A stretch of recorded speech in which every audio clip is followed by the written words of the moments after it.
I wonder, have you given your best to Jesus? Have you given your best to Jesus, or are you giving him your leftovers? You know, there's a missionary to China we support as a church, Nicholas Dunn. I just want to read this part of his letter. He goes to communist China, where sometimes the authorities threaten to shut them down, threaten to arrest some of them. And he writes this, he says, "What is Jesus Christ worth?" The rote answer, and one most often given, is, well, everything. He's worth everything. Does not one of our songs so describe, "I'd rather have Jesus than anything"? It sounds so fitting when we speak in enormously descriptive and moving terms, such as "I would give it all," or "I would even be willing to die for Jesus Christ."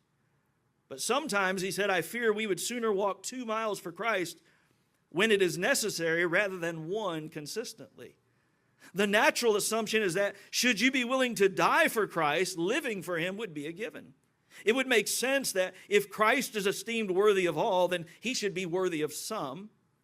Herein lies the conundrum. When called upon to make the greatest of sacrifices, our faith engages, and many a saint has risen to the challenge.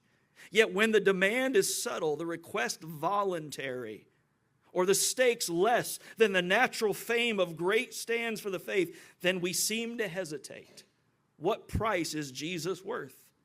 Is he worth a drive to church? Is he worth a loss of opportunity or a drop in pay? Is he worth a little bit of ridicule for his name's sake? Is he worth giving up a little convenience? Is he worth, if you're saved, following him in baptism? Is he worth being a soul winner?